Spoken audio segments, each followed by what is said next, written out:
배승입니다. 4부 시작합니다. 수요일이죠. 정치권의 속사정을 모두 풀어내는 그러나 다 맞추지는 못하는 서정욱 변호사 그리고 박원석 전 의원 두 분 나오셨습니다. 안녕하세요. 네, 안녕하세요. 안녕하세요. 예.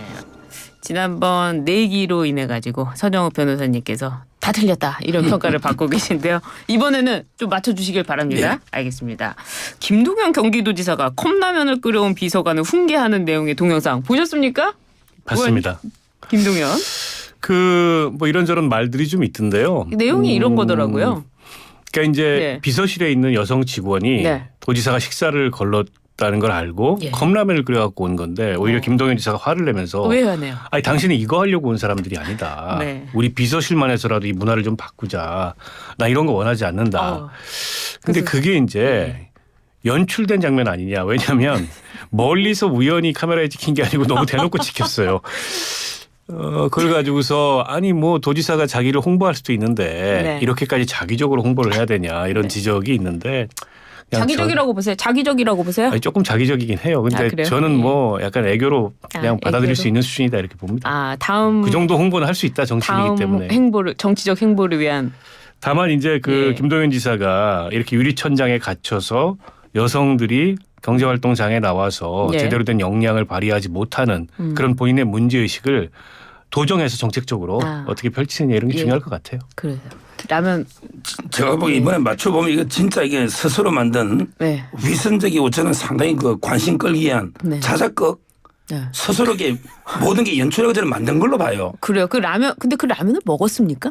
먹었죠. 그 라면 먹었군요. 경로에 따라고 이게 라면을 또 먹는 장면을 찍고 있어요. 그래요. 제가 보기에 어느 여직원이 도지사가 밥 문제 안 문제 어떻게 알고 컵라면을 끓여옵니까? 이게 있을 수 없는 일이잖아요. 네. 모든 걸 이게 연출해 가지고 네. 저는 자기 홍보를 위해서 아, 따라서 저는 이런 식으로 이렇게 위선적으로 홍보하는 거 이거는 자연스럽게 홍보돼야지. 네. 이렇게 인위적으로 연출한 거잖아요. 이거는 저는 상당히 잘못했다 이렇게 봅니다. 아니 비판적으로. 저 국민의힘의 당 대표가 된 한동훈 그 대표는 비대위원장 시절에 경동시장 가서 먹지도 않을 생닭 들고 캠페인하는 그런 자기적인 모습도 보였는데 뭐 이 정도는 정치권에서 용인되는 수준의 홍보입니다. 그러면 이 경기도지사 이 비서 여 비서라고 하잖아요. 그럼 그분이 진짜 컵라면을 끓여온 겁니까? 이거 그럼 시키게 되는 거 아닙니까? 만약 연출이라면 라면을 그러니까 끓여와라. 끌어오라고 그러면 내가- 처음부터 기획부터 전부 이게 다 연출이죠. 예. 어떻게 여비서관이라고 하는데 예. 이분이 밥을 뭔지 안 뭔지 어떻게 알아요? 아니 도지사가 회의하다 바로 올라왔으니까 밥 먹으러 아니 간 거 아침에 뭐 하나 아시죠? 먹고 놀지 오늘 제가 밥 먹고 놀지 안 놀지 압니까? 제가요? 그건 모르잖아요. 저 모르죠. 그러니까 저는 아침에 빵 하나 먹고 왔거든요. 전 비서가 아니잖아요. 아니 빚은 어떻게 아느냐고. 그래요? 뭘 하나 빵을 하나 먹고 왔는지 네. 뭘 우유 하나 먹고 왔는지 모르잖아요. 모르죠. 근데 그걸 안 먹다고 단장하고 컵라면 끓여온 것부터가 모든 게 처음부터가 연출인 거예요. 기획. 이런 식으로 그 연출로 홍보하는 거 아닙니다. 어떻습니까? 아니 홍보라는 게 원래 연출이에요. 그 연출 없이 어떻게 홍보를 해요. 그렇군요. 다만 그게 네. 이제 상황 설정이 네. 도지사가 화를 냈다 이런 일 하지 말라고. 근데 그 화를 내는 거를 또 이렇게 연출을 했다고 하니까 논란이 좀 되는데 예. 그냥 넘어갈 수 있는 수준의 얘기라고 봅니다. 넘어갈 도지사 직무에 무슨 뭐 결정적인 어떤 결함이 있거나 이런 건 아니고 네. 의혹이 과했다. 그래서 식사하셨습니까? 저는 아침을 잘 안 먹습니다. 그렇군요. 제가 비서가 아니라서 몰랐네요. 알겠습니다. 이번에는 좀 정부 쪽으로 넘어가 보도록 하겠습니다. 야당이 처리한 방송사법에 대한 제2요구 건의안을 정부가 의결을 했습니다. 25만 원 지원법과 노란봉투법 역시 같은 절차를 밟을 것이라고 보이는데요. 야당은 이들 법안에 대해 민생 법안이라고 주장하고 있지만 여당은 정략적 의도가 반영됐다 이런 입장입니다. 자, 어떻게 보고 계십니까? 이게 이제 국민의 먹고 사는 먹사이점하고 아무 관계가 없어요. 그래요. 노란봉투법은 이제 불법 파업을 조장하는 예. 한마디로 저울이 노동자 쪽으로 기울어져 버린 네. 형평에 반하는 악법입니다. 반드시 막아야 되고 예. 25만 원 지원법은요. 예. 제가 보기에 이거 13, 14조 되잖아요. 예. 과연 이게 누가 관리할지 예. 스스로 옛날에 코나아이처럼 경기도의 왜 화폐 예, 지역 화폐? 1.1% 수수료 주면요. 예. 한 1,400억 가까이 된대. 이거 제가 보기에 어떤 분이 한지 감사를 해봐야 되겠지만 예. 이런 걸 이게 문제점이 운동권 있다. 출신들이 많아요. 예. 이런 것도 이게 문제될 수 있는 거고요. 예. 실질적인 도움도 안 될 뿐더러 네. 그다음에 방송 뭐 4법이든지 5법인지 6법인지 그거 모르겠어요. 하여튼 다 이거는 부결식이 말도 안 되는 법입니다. 지금 4법이라고 돼 있는데 네. 이거야말로 이게 자기들이 영구 집권 장악하려는 네. 이런 겁니다. 아, 그래요? 그래서 다 이게 뭐 민생과 관계없다 봐요. 그러니까 서정욱 변호사가 이 노란봉투법에 대해서 굉장히 부당하게 공격을 하기 때문에 예. 제가 좀 서정욱 변호사를 공격을 해야 되겠어요. 하십시오. 이게 노란봉투법이라는 게 그 노동 현장에서 네. 노조가 파업을 할 때 손배 가압류를 지나치게 남용함으로 인해서 예. 사실상 헌법과 법률이 보장하는 단체 행동권을 제약하는 이 문제를 해소하기 위해서 네. 지나친 손배 가압류를 못하도록 그걸 제한하는 법이고 또 우리 그 원하청 구조에서 예. 원청 사용자가 사실상 노사관계를 지배함에도 불구하고 아무런 책임을 지지 않는 문제에 대해서 사용자 범위를 확대하고자 하는 법이에요. 이게 오랫동안 거론됐던 법이고 네. 이런 문제로 인해서 여러 가지 부작용이 나타났던 사례들도 있어요. 예를 들어 쌍용차 그 조합원들 같은 경우에 아, 예. 파업 이후에 지나친 손배 가압류로 조합원들이 연쇄 자살을 한다든가 이런 문제들이 있었거든요. 그래서 그때 노란 봉투 나온 거 아닙니까? 그런데다가 네. 우리 이 파업권 보장이라는 게 불법 파업 기준이라는 게 법원에서 지나치게 실무적으로 네. 아주 좁게 해석을 하기 때문에 네. 웬만하면 다 불법이에요. 그러니까 이런 문제를 해소하기 위해서 만들어진 법이기 때문에 이게 무슨 뭐 파업 천국으로 대한민국을 만들려는 법이다 이런 거는 지나친 오해고요. 네. 이 법이 만들어졌다 그래서 노조가 이 합당한 근거도 없고 또 내부의 동의도 없는데 무조건 파업을 할 수가 없습니다. 25만 원 재난지원금에 대해서는 저도 좀 아쉬움이 있는 게 이런 거예요. 어떤 거죠? 이게 이제 전 국민을 상대로 예. 지금 이제 민생이 어려우니까 그 상품권을 통해서 25만 원 지급을 하자 14조 원 정도 예산이 드는데요. 지역 화폐라고 하더라고요. 이게 얼마나 효과가 지속성이 있을까? 반짝 효과는 있어요. 그럼 네. 매번 이럴 거냐? 어려워지면. 그러니까 이런 반론이 있을 수 있거든요. 예. 근데 또 한편으로 보면 네. 지금 어쨌든 정부가 재정을 가지고서 이 민생 이 마중물 역할을 하는 그런 어떤 그 정책을 펴야 된다. 이런 이런 것도 지적도 있어요. 그럼 예. 이게 이제 토론을 통해서 생산적인 대안을 찾아볼 수 있는 네. 그런 영역의 이슈인데 토론 없이 그냥 한쪽은 통과시키고 한쪽은 거부하고 네. 사실은 마찬가지입니다. 지금까지 대통령이 거부권 행사하고 야당은 일방 통과시키고 이게 계속 반복이 되고 있는데 언제까지 이렇게 할 거냐는 거예요. 22대 국회 문을 열었는데 법안이 여야 간에 합의 처리된 게 한 건도 없어요. 그렇습니다. 그러면 계속 거부권 행사하고 계속 한쪽에서는 일방 통과시키고 이렇게 국회 운영할 거냐. 그러면 아마 국민들이 여야 모두를 다 네. 지탄하게 되지 않을까 싶습니다. 계속 이렇게 도돌이표 같이 도는 법안 통과 그리고 제2요구 재표결 이게 국민들도 그렇지만 민주당 내부에서도 회의론이 나오고 있습니다. 어떻습니까? 지금 이제 이해찬 그 대표가 뭐 민주당 의원한테 192석 가지고 한 게 뭐냐 이런 이제 기사도 이제 났지 않습니까? 실제 아무런 게 민주당이 막 공세만 펴지 이런 건 하나도 없어요. 계속 이제 도돌림표인데. 네. 근데 다행히 요즘 그 간호법 있죠. 간호법. 또는 전세사기 특별법. 예. 요거는 이제 그 좀 변화가 있대요. 간호법은 원래 국민의힘에서 거부권 했잖아요. 예. 근데 최근에 의료 파업하면서 간호사 권리를 좀 줘야 되겠다. 네. 우리 국민의힘 태도 바꿔서 합의될 거고요. 예. 전세사기 특별법은 민주당 입장을 바꾼대. 아 그래요. 원래는 돈으로 먼저 보상인데 예. 그렇게 바꿔서 예. 뭐 민간 임대 주택을 준다든지 이래서 이게 이런 식으로 이게 진짜 먹고 사는 문제 예. 합의 통과 몇 개는 오지 않을까 이렇게 예측됩니다. 아 그렇군요. 조금 뭐 합의가 있을 거다 이렇게 보이네요. 그러니까 이제 정치라는 게 예. 그 뭔가 이제 생산적 결론에 이르기 위해서 갈등도 하지만은 어쨌든 타협을 해야 예. 결과물이 나오잖아요. 그 타협이 안 되면 조정이라도 해야 되고 조정이 안 되면 거래라도 해야 되는데 예. 그런 식으로 지금 그 국회가 작동하지 않고 이 국정이 운영되지 않아요. 대단히 걱정스러운 게 지금 대통령의 국정 운영 방식은 한마디로 거부권 정치입니다. 이게 비토크라시인데요. 비토크라시요? 그러니까, 지금 만드신 거죠? 소수 야당이 일종의 이 정치적으로 네. 어려운 처지를 돌파하기 위해서 일종의 비토권을 행사하는 그런 비토크라시를 행사할 수 있다고 봐요. 근데 대통령과 정부 여당이 이렇게 무한정 예. 거부권으로 국정을 운영하는 이런 비토크라시를 하게 되면 네. 이게 대한민국 민주주의라는 게 형해화되거든요. 그래서 제가 보기에는 대통령께서도 남은 3년의 국정 운영을 잘 하려면 네. 그러니까 야당과 공존하는 가운데 타협하고 조정하고 그것도 안 되면 거래하는 네. 이런 국정 운영 방식으로의 전환이 좀 필요하다고 생각합니다. 근데 제2요구권을 행사하는 이유가 바로 여야가 합의가 안 돼서 된 거 아닌가 이런 먼저 지적이 닭이 먼저냐 달견이 먼저냐 지금 이런 논쟁으로 흘러가는 것 같아요. 어떻습니까? 닭하고 달걀은 논쟁이 있지만 이거는 민주당이 먼저죠. 아, 그래요? 이거는 논쟁이지. 민주당이 네. 먼저 말도 안 되는 악법을 만드니까. 아, 네. 지금요. 거부권을 역대 제일 많이 행사한 대통령은 미국의 루즈벨트 대통령이 네. 한 600번이 넘을 겁니다. 예. 너무 근데- 오래됐잖아요, 미국. 그런데 제 말 민주당이 뻔히 알면서 유도하는 것 같아요. 자국의 거부권을 유도해가지고 나중에 탄핵의 어떤 명분 쌓기용으로. 예. 왜 뻔히 거부권 하기 뻔히 예상되는데 더 강하게 대표적으로 이번에 최상병 특검 있죠. 예. 세 번째 발의하는데 네.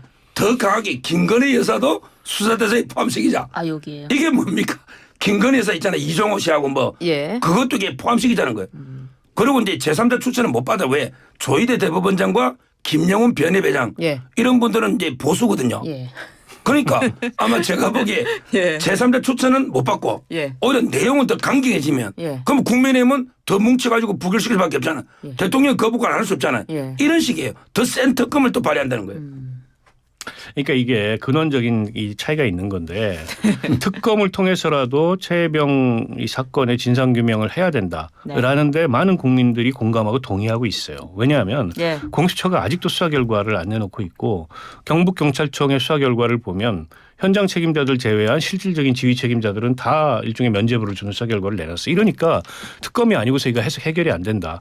아니 한동훈 그래서 대표도 전당대회 과정에서 안보라는 보수의 가치를 지키기 위해서 우리가 끌려가는 게 아니고 공수처 수사 결과와 무관하게 주도적으로 이걸 네. 먼저 해소하기 위해서 제3자 추천 특검을 받자라고 했는데 그것마저 국민의힘에서 거부하고 있어요. 자기 당대표가 된 사람의 제안을. 그럼 뭘 어떻게 하겠다는 겁니까? 그러니까 이게 야당한테 책임을 떠넘길 게 아니고 네. 국민의 생명과 안전이 걸렸던 그걸 소홀히 함으로써 발생한 이런 중대한 사건에 대해서 정부가 누구 하나 책임지려는 사람 없고 제대로 된 진상규명을 안 하기 때문에 이태원 참사도 마찬가지잖아요. 아직도 그분 장관이에요. 네. 너무 길게 가지 마시고. 네, 이상민 예. 그 장관이 예, 예. 이렇기 때문에 이 정치가 계속 반복되는 거다. 알겠습니다. 대통령이 먼저 결정해야 된다고 봅니다. 예, 양측의 입장을 모두 들어봤고요. 이번에는 국민의힘 소식 한번 여쭤보도록 하겠습니다. 한동훈 대표는 당의 싱크테크의 여의도 연구원장 인선 문제를 놓고 장고에 들어갔습니다. 홍영림 원장의 유임이 유력해 보이는데요. 특별히 어떻게 될까요? 지금 여의도 연구원이 기능이요. 예. 거의 형해화돼 버렸어요. 실제 총선 때도 역할을 못한 게 여론조사 몇 개 했는데 이걸 안 가르쳐 줬어요. 그래요. 후보자들한테. 예. 불만이 많아요. 그렇군요. 근데 앞으로 이제 뭐 정책도 강화하고 청년 정책 육성 예. 이러려고 하니까 이제 좀 새로운 인물이 필요한 게 아닌가 비판이 기존에 많아서. 예. 그래서 처음에는 이게 유력했지만 지금은 상당히 여러 가지 이제 다른 예. 분들이 많이 거론되기 때문에 좀 지켜봐야 될 이런 상황입니다. 그렇습니까? 어떻습니까? 한동훈 당내에서 유임에 대한 그 반응이 좀 나쁜 것 같아요. 원래 유임을 시키려고 했는데 아, 그렇군요. 총선 패배 책임이 있는 분인데 예. 아니 정점식 그 전 정책위장. 정책위의장을 예. 바꿨는데 홍영림 여의도 연구원장 유임시키는 자기 사람이기 때문에 유임시키는 거냐. 그러니까 이런 어떤 반론이 나오니까 그걸 의식하는 것 같고 예. 동시에 여의도 연구원의 기능을 좀 개편하겠다. 음. 그런 차원에서 약간 장고가 진행 중인 것 같은데 뭐 결론이 나겠죠 조만간. 예. 근데 이제 홍영림 씨 같은 경우에 원래 정치권에 있던 인물이 아니고 지난 총선 예. 앞두고 조선일보 여론조사 전문 기자를 했던 분을 데려다가 네. 저걸 시켰는데 총선 결과가 안 좋다고 그 사람을 이제 그 지위에서 물러나게 하면 사람 너무 쉽게 쓰고 버리는 거 아니냐. 또 이런 비판이 있을 수 있어서 예. 여러 가지로 한동훈 대표가 좀 고심 중인 게 아닌가 싶어요. 그러네요. 민주당 소식으로 좀 넘어가 보도록 하겠습니다. 민주당은요. 증시 폭락과 관련해서 성남 민심이 금투세로 쏠리자 오늘 사실 예정됐던 토론회를 취소했습니다. 이 금투세를 하자는 취지의 토론회였던 것 같아요. 보니까. 그런데 한동훈 대표가 또 이번에 금투세 폐지를 주장하면서 민주당에 합동 토론회를 제안했습니다. 이 상황 어떻게 보십니까? 이게 예를 들어 이제 그 주식으로 해가지고 배당을 받으면 세금 내고요. 예. 은행이 이자를 받으면 세금을 14% 떼잖아요. 예. 이건 확정 소득이에요. 근데 주식은요. 네. 개미들이 90% 이상은 손해 봅니다. 손해 보죠. 그래서 이게 몇 년간 손해 봐가지고 내년에 한번 해가 어떻게 한 5천만 원 한 번 벌었어. 네. 근데 그걸 20%를 떼가면 엄청나게 큰 돈입니다. 아, 그렇죠. 거래세도 매번 내요. 예, 1,400만이 주식하는데 예. 다 이게 주식은 꿈을 먹고 내가 매일 손해 보지만 내가 한 방이 있다. 그래. 이래가 주식이나 코인 하는데 그렇죠. 기존에 손해 본 거는 손해 볼 때 10원 안을 국가가 도와줍니까? 안 도와주죠. 그러니까 근데 갑자기 한 해 벌으면 다 떠들어가. 그러니까요. 이게 전체적으로 소득을 봐야 되는데 그러니까. 제가 주식 30년째 하고 있는데 예, 얼마나 잃으셨어요? 뭐 마이너스 한 3분의 1은 처방 났을 거예요. 근데 내년에 한 번 잘 벌면 다 뜯어가. 이게 공정하냐고요. 안 공정한데요. 저는 이건 말도 안 되는 거고요. 그다음 기술적으로 예. 코인, 주식 모든 걸 내 거래를 다 본다는 거. 이거야말로 1984년 빅브라더입니다. 아, 그러네요. 이렇게까지 시스템이 아마 어려울 겁니다. 예. 왜? 장기 투자는 주식도 있고 뭐 손해본 것도 있고 여러 개 코인도 있고 이걸 다 취합해서 당신 5,100만 원 벌었으니까 1,000만 원 내놔. 쉽지 않을 겁니다. 시스템 구축도. 아, 그러네요. 저는 이건 말도 안 되는 세금이에요. 근데 지금 예. 약간 서정 변호사가 제도에 대해서 오해를 하고 있는데 네. 5,100만 원 벌면 100만 원의 20%를 과세하는 겁니다. 5,100만 원의 20%가 아니고 예. 5천만 원 공제 범위를 초과하는 네. 소득의 20%를 과세하는 거예요. 근데 손해날 때는- 20만 원 과세하는 거예요. 5,100만 근데 원 손해 날 벌면. 때는 하나도 보전 안 해주잖아요. 아니 근데 그거는 마찬가지입니다. 그리고 손해 나도요 거래세는 냅니다.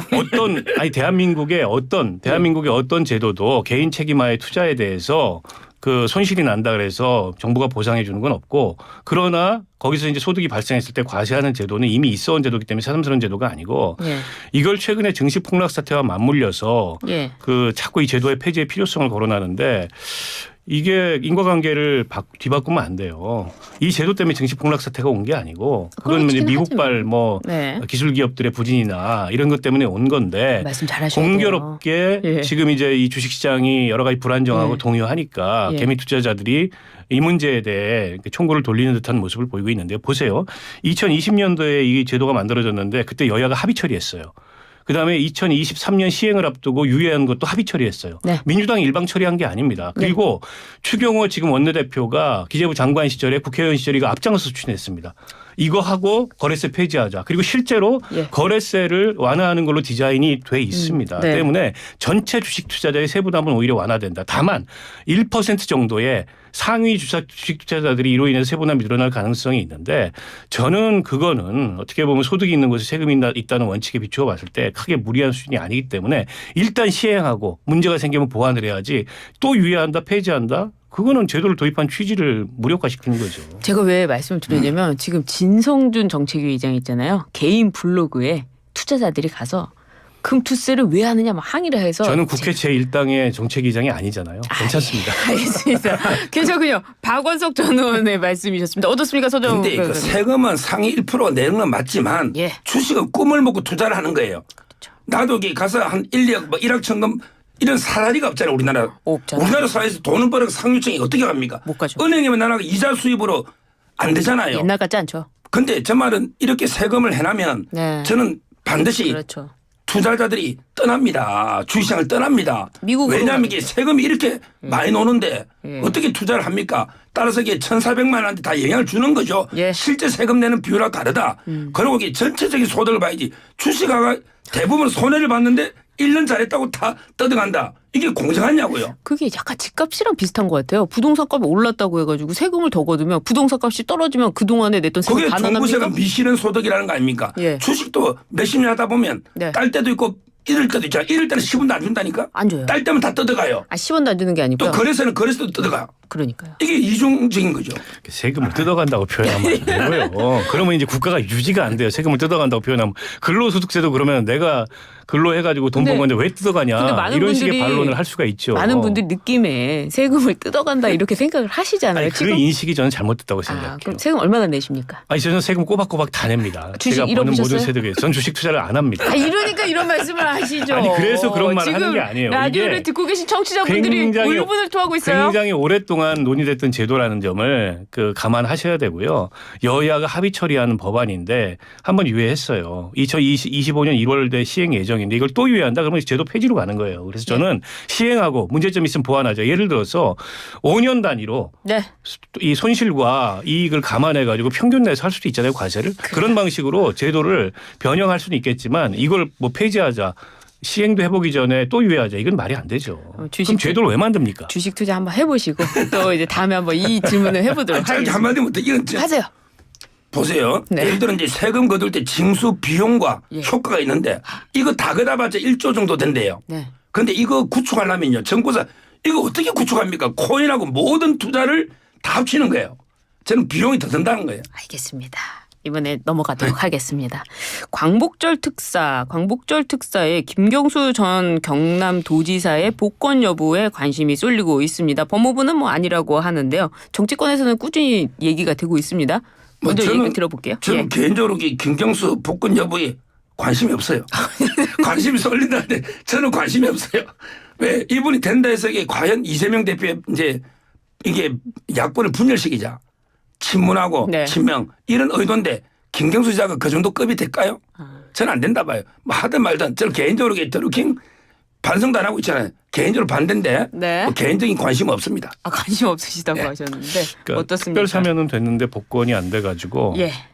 어쨌든 복권을 시키게 되면 뭔가 지금 야권 지형에 변화가 있지 않겠냐. 네. 그런 전망 때문에 이게 이슈가 되는 것 같은데 일단 안 될 것 같고요. 복권이 안 될 것 같다. 시켜줄 이유가 없을 것 같고 예. 윤 대통령 입장에서 그리고 원래 사면 복권 할 때 그 각 당이나 예. 여러 사회 기관들에서 이 명단을 내잖아요. 네. 신청을 하잖아요. 신청하죠. 근데 민주당에서 안 냈대요. 그럼 굳이 법무부에서 예. 민주당에서 먼저 내지도 않고 적극적이지 않은 것 같은데 복권을 시켜줄 이유가 있냐 예. 이런 어떤 명분까지 있기 때문에 이번엔 안 될 것 같고 네. 다만 어느 시점에선가 되지 않겠냐. 되진 않겠네요. 왜냐하면 사면이 됐기 때문에 복권이라는 건 이제 이 국민권 제한을 풀어주는 건데 네. 뭐 여당 입장에서 그런 얘기가 나올 수 있어요. 그렇게 이제 김경수 지사를 복권시킴으로 네. 인해서 야권이 분열될 수 있는 가능성을 열어두면 우리한테 나쁜 거 아니지 않냐. 네. 뭐 이런 의견이 있을 수 있어서 어느 시점에선가 복권이 될 것 같아요. 그래요. 사면과 복권을 따로 한 이유가 있을까요? 아마 이제 그때 복권은 아마 정치적 상황이 예. 출마나 여러 가지 있기 때문에 복권 안 해준 거고요. 네. 그다음에 뭐 지금 27년까지가 이제 제한돼 있거든요. 예. 그래서 아마 이제 그 다음에 대선이나 그때 상황 봐서 예. 우리가 복권 해주는 이유는 이제 결국 야권의 분열을 노리는 것밖에 없는데 그래요. 조금 전에 본 것처럼 이제 그때 되면요. 지금도 존재감이 계속 미약해지는데 그때 가면 이게 너무 정치 휴지기가 길잖아요. 네. 뭐 제가 보기에 대안이 안 될 것 같아요. 그렇군요. 알겠습니다. 이제 민주당의 전당대회가 곧 8월 18일이면은 나옵니다. 이재명 후보가 당대표 TV 토론회에서 윤 대통령을 만나고 싶다 이렇게 말을 했는데요. 이재명 후보가 당대표가 된다면 영수회담이 이루어질까요? 뭐 윤 대통령이 별로 의지가 없어가지고 잘 안 될 것 같은데 그래요. 만나야 됩니다. 네. 이게 이제 이재명 대표가 또다시 당대표가 되면 네. 그 과정이 어떻든 이재명 대표가 마음에 들든 안 들든 정치적 실체예요. 근데 상대방의 정치적 상대방을 그 네. 실체로서 인정하지 않으면 정치가 작동하지 않습니다. 윤 대통령의 최대의 문제는 네. 그 분명한 정치적 실체를 인정하지 않는 거예요. 이준석도 인정 안 하고 심지어 한동훈도 인정 안 하려고 그러고 야당은 말할 것도 없고 그럼 뭐 어떻게 국정운영 혼자 하겠다는 겁니까? 그 국정운영 혼자 하려면 또 능력이 출중해야 되는데 능력도 없는데 그래서 네. 현실을 현실로 받아들여라. 네. 거대 야당의 당대표는 정치적 실체다. 네. 그 정치적 실체를 만나서 타협하고 조정하고 심지어 거래하는 게 네. 그게 정치다. 그거 못하면 예. 그만하셔야죠. 어떻습니까? 그런데 지금 찌르고 갑자기 계시나요? 제안하는 게 예. 전당대회 끝나자마자 수원지검에 법인카드 네. 조사받으러 가야 되거든요. 그래요? 예. 8월 18일 이후로 미루어놨고 있다니까. 7월 4일 날 날짜 5개 주고 오라는데 안 가. 예. 여기에 있고요. 네. 그다음에 9월 달 10월 달 되면 공직선거법 위정교사 그게 판결이 있잖아요. 판결이 나올 예정으로. 그렇죠. 예. 그러다 보니까 이제 뭐 또 구명조랑 던져보려고 아마 만나자 하는데 예. 만나가 또 저번처럼 종이 한 장 꺼내라고 또 혼자 다 읽으려고요. 아. 그 태도가 잘못된 거 아닙니까? 예. 뭐 이번에야말로 이게 속아서는 안 된다. 그래요. 이번에 만나면 안 된다 봅니다. 지금 누가 누구를 고명할 상황인지 잘 모르는 것 같은데 윤 대통령이 아직도 자기 상황 파악이 잘 안 되는 것 같아요. 서정훈 변호사하고 더불어서. 변호사님까지 네, 알겠습니다. 근데 그 이재명 후보의 그 4개 재판 중 그 공직선거법과 위증교사 재판 뭐 10월 중에 나온다 이런 예상이 되고 있는데요. 그때 되면 좀 달라질까요? 유죄 글쎄 예상하십니까? 일단 판결 결과가 나와봐야 되는데 네. 뭐 공직선거법은 100만 원 이하 벌금형이니까 어차피 나올 가능성이 많다 이런 의견들이 있어요. 유죄로. 예. 근데 이제 위증교사 굉장히 위험하다. 예. 위증교사가 별로 그 무죄율이 높지 않은 데다가 또 이 벌금도 잘 안 나오고 예, 그렇죠. 그래서 벌금형이 있긴 하지만 그런데다가 재판부를 속이는 거기 이재명 때문에. 지금 대표가 부인하잖아요. 네. 그래서 이게 시인하고 뭔가 이게 이제 반성하는 모습을 보이면 이 양형 참작이 될 텐데 네. 그런 것도 아니어서 굉장히 위험하다 이런 의견이 있는데 지켜봐야 되겠죠. 근데 만약에 1심에서 뭔가 이게 이 국회의원직을 유지할 수 없는 형이 나온다 이러면 또 이제 민주당 내부가 네. 어떤 식으로 이게 이 여론이나 의견이 변화할지 그것도 좀 이재명 대표 입장에서는 좀 불안한 요인이겠죠. 어떻습니까? 지금 예. 배소연 씨가요. 공직선거법 10만 4천 원으로 징역 나왔어요. 그래요. 징역 10월에 집행유예 2년. 예. 그다음에 김혜경 씨가요. 예. 300만 원 구형했어요. 예. 그런데 여기 70만 원 80만 원 넣을까요? 이미 국토부를 이용한 국가기관을 이용한 이게 선거법 위반인데 무죄면 무죄지 유죄를 해놓고 100만 원 밑으로는 판사가 낚아내려서 이게 못할 겁니다. 아 그래요. 양형 기준도 700만 넘을 거예요. 아 그래요. 그다음에- 양형 기준표가 있잖아요. 예. 예. 그다음에 위정 교사는 녹취록이 넣어버렸잖아요. 예. 이거야말로 이게 진짜 저는 뭐 우리나라를 천운이다 보는데 이 녹취록이 딱 넣으면 네. 본인 목소리에 아니 모른다 했더니 야 들은 걸로 해줘. 들은 걸로 해줘. 그랬잖아 김진성 씨. 따라서 저는 그거는 무조건 집행유예 이상 넣으면요. 예. 아마 1심이지만 상당히 분위기가 확 바뀔 겁니다. 아, 그렇군요. 정신이 번쩍 들 겁니다. 민주당. 아 그래요. 알겠습니다. 그 파리올림픽 굉장히 좀 화색이 도는데요. 서정 변호사 저 얘기하면서. 알겠습니다. 지금 파리올림픽과 관련해 가지고 윤 대통령도 보고를 받았다. 안세영 선수 얘기가 좀 나오고 있습니다. 짧게만 얘기 드려볼게요. 아니 뭐 여러 경기단체나 협회에서 예. 이런 구설들이 따르는데 예. 조금 투명하게 한번 네. 전체 실사를 해봤으면 좋겠고 당사자인 선수가 저런 문제 제기를 하고 있다는 거는 자기 선수 생명하고 연관된 건데 그렇죠. 뭔가 예. 좀 귀담아 들어야 될 얘기인 것 같아요. 아 그래요. 어떻습니까? 뭐 저도 이제 그분의 폭로가요. 예. 진실성이 좀 있어 보입니다. 아 그래요. 이번에 대통령은 공정을 중시하잖아. 아 네. 제대로 이게 좀 조사해봐야죠. 이제. 공정을 중시했군요. 알겠습니다. 오늘 두 분 말씀 잘 들었습니다. 지금까지 서정욱 변호사 그리고 박원석 전 의원 감사합니다. 고맙습니다.